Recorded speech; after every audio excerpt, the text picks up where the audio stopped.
Hey there, fellow classic comic collectors. As always, I'm Scott Harris King, and today I'm super excited because guess what? It's here. Quest number 3 has just arrived from the printer. So this is my fantasy comic Quest. A lot of you have been waiting for issue 3 to come out. And it's finally here from the printer. So I'm going to do an unboxing video. Just real quick, you're not going to actually see me open the boxes. When I open these boxes, it's like Russian dolls, right? There's more packaging and stuff like that. So it's not like I open the box and then I pull out the comic. It's like I open the box and then I spend 20 minutes trying to cut through tape and bubble wrap before I can get to the comic. Nobody actually wants to see that. Trust me, if you were to see that, you would be bored senseless. So I'm going to do an edit here, and in a moment, I'm going to have these all open for you. Okay, they're open. Let's check it out. I've had a chance to quickly just look through everything. Everything looks good. You can see we've got the new Unending Quest variant here, which of course is designed to look like the Endless Quest books from TSR from back in the 80s. The Classic Throwback Edition, which is designed to look like the early Bronze Age Marvels with the semi-frame, frame covers.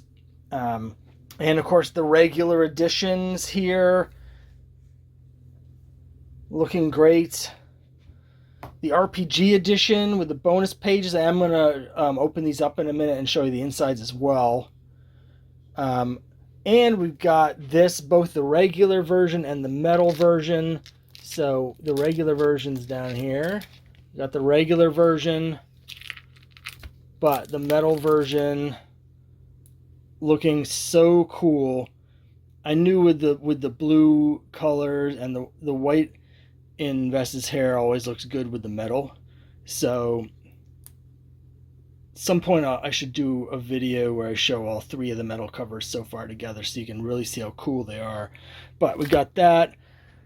The anniversary cover here, which I'm going to talk about a little bit more in a minute, looks great. These are designed to look, of course, like the 25th anniversary covers that Marvel put out in 1986. And then this is the first time I've done this, but we got a few blank covers. For issue 3, when we do the next campaign, these will be available. If you want me to draw something on them, that'll be available as a reward.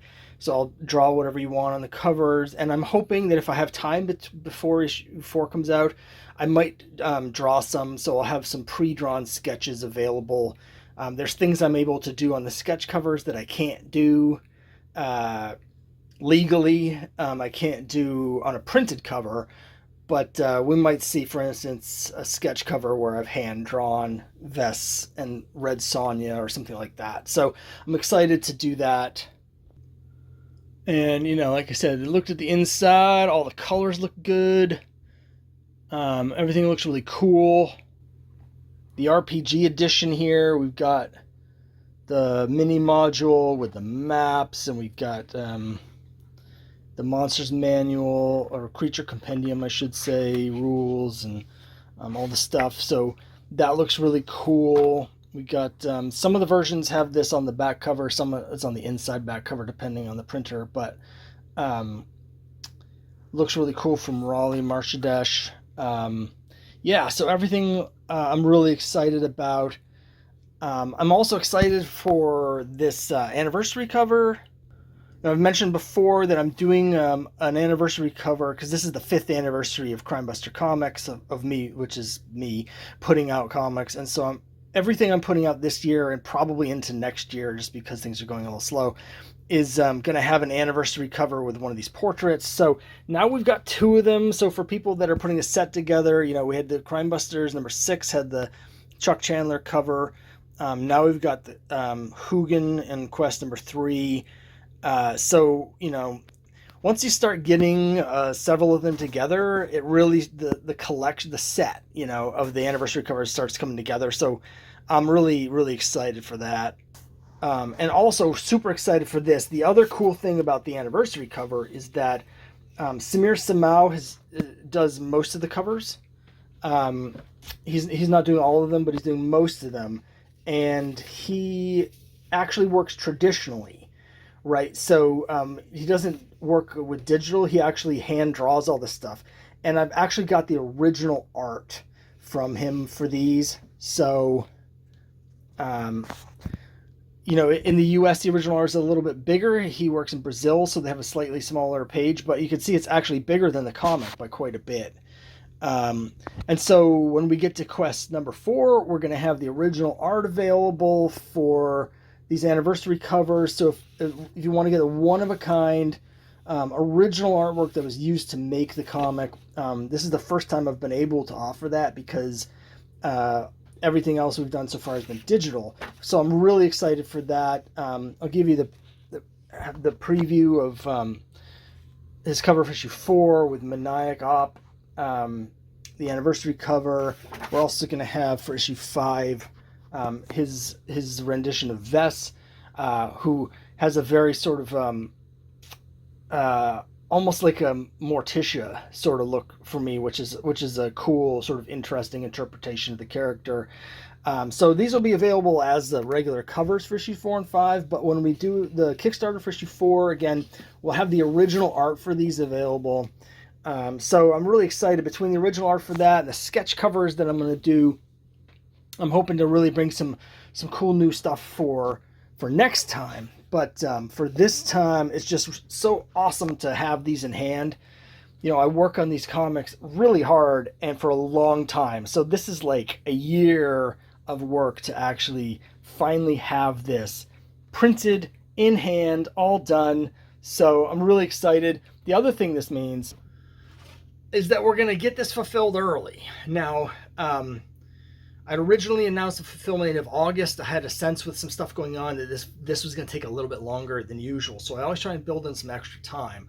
But since I've received these today, here it's July 12 when I got them, I should be able to get everybody's stuff shipped out here by the end of July, which means we'll be a month early on the fulfillment. That also means that we'll be able to launch quest number 4 earlier. Obviously, I want to get this done and sent out to everybody so you have a chance to get issue 3 and read issue 3 before we launch issue 4.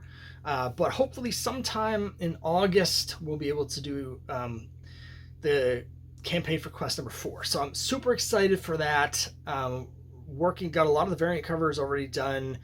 Working on finishing up some of the interior art for 4 so I can show you that in the samples. So again, sometime next month, a month or so, month and a half, sometime in August, we'll be launching quest number 4. But again, more importantly, I'll be able to get all of the physical copies of quest number 3 out to everybody early. So those will be coming out to you sometime here in July. So I'm really excited for that.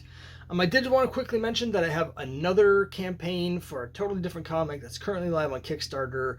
That is for my romance comic, Geek Love #1, which has 4 tales of true love told in the classic romance comic style, but with a modern geeky twist, because all the stories are about nerds like us, people that are cosplayers or tabletop role-playing gamers. And there's one that's about a wizard who falls in love with a beatnik. So it's a lot of stuff like that. It's very personal for me because Geek Love actually began as a series of Valentine's Day cards that I drew for my wife, and Geek Love was the name of the fake romance comic that I was doing it. And so this is sort of my way to sort of make that real. So it's very personal for me.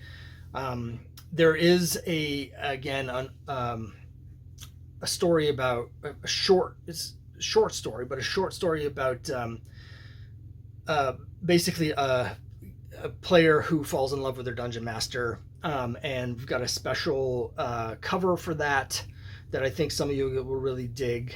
It's a limited edition, only 50 of that, but I think gamers will really dig this. This is the one my wife is most excited for, because she loves dice and gaming. So anyway, I want to mention that the link for that's down below.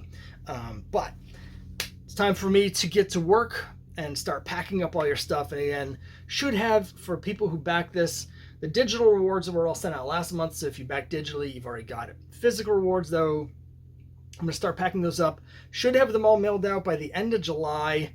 And also, if you didn't get it and you're local, I will be at the Leominster Comic Con, Plastic City Comic Con in Leominster, Mass.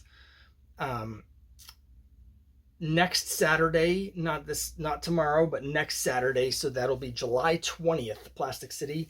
And I will have some copies of Quest 3 there and Quest 1 and 2, so you can catch up on the whole series if you're local and you don't have that yet. But so excited to get this out and so happy that I'm able to fulfill early.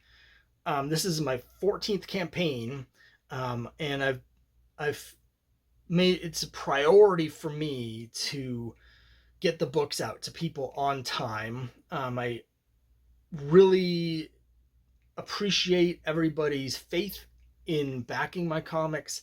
Take it very seriously. I've never been late with any of them, and sometimes things are out of your control. I always try and build in extra stuff, but this is my 14th campaign. We've actually been early on the fulfillment on all of them except for one, where there were some printing delays. We've managed to get that just barely out on time. I fulfilled that in the final week of the fulfillment window, but everything else we've been able to get out early. This one has taken longer than I hoped. I have a new printer that I'm working with, and there's just some technical stuff that caused it to go longer, but I did anticipate that. That's why I built in a longer fulfillment window. So I'm just really excited to get this, to have this after a year of work and be able to share it with you. I'm really excited for you to read the story. So thanks so much for your support, and let me know what you think down below. I'll see you next time.